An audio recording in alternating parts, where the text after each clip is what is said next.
Britney Spears.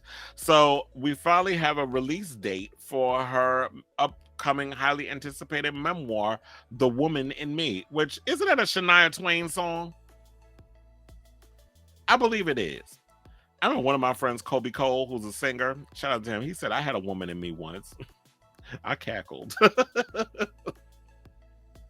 He's gay, by the way, but yes, he said he had a woman in him once.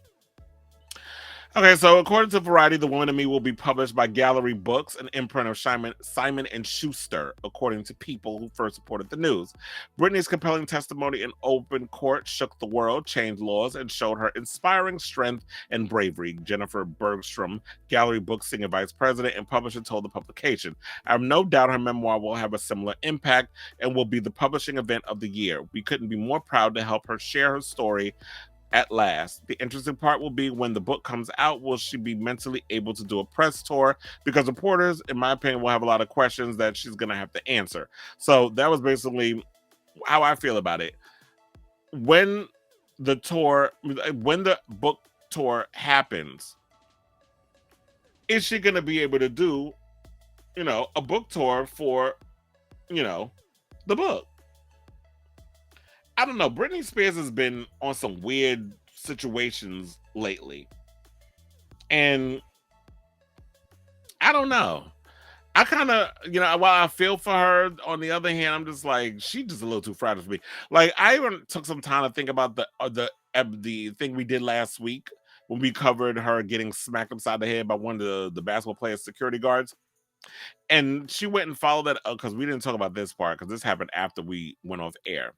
She talked about she feel like she's owed an apology for being smacked upside the head. And that got me to thinking. I'm like, okay, so now Brittany, I feel like you fall a little bit into Karen territory because number one, how you expect an apology from somebody putting their hands on you when number one, the way you was running up on him, I got to look at the video way better. The clip that we had last week, it was hard to see what the hell was going on. So I couldn't really see make out what was going on in the clip. But I did look at the clip after we filmed the show, last week's episode. And when I watched it, I'm like, first of all, you should have people to kind of go and facilitate that situation. "Hi, how are you? I work for Britney Spears. She would like to meet you," and shake your hand, get a picture, or whatever the case is. She run up on him behind him. "Give me, give me, give me." First of all, and you seen the hair. The hair looked like the tracks was all disheveled. The hair, Brittany be looking a mess. Out there with raccoon eyeliner. Like she did it in the dark. She was wearing her jeans tucked in cowboy boots or whatever, or boots with a crop top. And it's like, girl, are you stuck in the 90s in like middle America? She dresses very trailer trash, and that's no shade. I'm just saying. She kind of gives off that stereotypical look.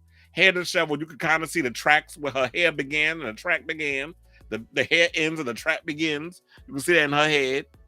And then you run up on somebody and tapping them in the back. That boy is worth a lot of money. He's a person of color. And yeah, so people got to be careful because look, quiet as it's kept. We know how I get when y'all see these black athletes and a lot of you white girls like run up on these black men trying to get him in the room. You want to poke a hole in the condom and get a little mixed baby out of him. That's no shade. I'm just saying. So she I felt like in a way she was wrong for doing that. But yeah, the security was being aggressive, but the security was doing what the security is supposed to do. It's like, ma'am, we don't know you. You shouldn't be rolling up on him. And so, we in an era now where people are acting real funny out in these streets. You got people throwing shit at performers while they performing on stage. You got people running up. Look, John Lennon was killed in front of his damn apartment building by a fan back in the day, in the 80s, I believe. So you got to be careful out here with these stalkers. Andrea Evans, who, played Tina Lord on One Life to Live, may she rest in peace. She just died the other day. She left doing One Life to Live because she had a stalker that was in the lobby of the building and where they shot One Life to Live in Manhattan. So you never know who people are when they come up on you. And I know a lot of people expect people to know who Britney Spears is. Not everybody. First of all, he's like under Gen Z. He's like early 20s. Not everybody knows who Britney Spears is. And Britney these days don't even look like Britney back in the day. Hence why when you saw the book cover, they used the old picture of her. That picture looked like it's from the Stronger Days. Album number 2. Oops, I Did It Again. That's what that picture looked like from the Oops, I Did It Again era. Britney don't look like that now. And that's no shade. We're talking real facts. Look, the show is called Unfiltered.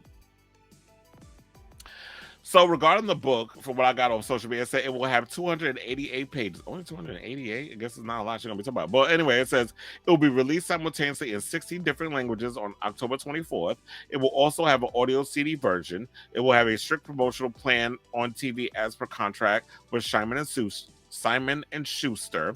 It will cover her most vulnerable moments, her childhood being a little girl with big dreams, her stardom in the music industry, her breakup with Justin Timberlake, her divorce with K-Fed, her dark times in 2007, and the moment she shaved her head and her battle with her family over her 13-year conservatorship. Well, I'm sure that should all be like, that sounds about 288 pages worth of tea.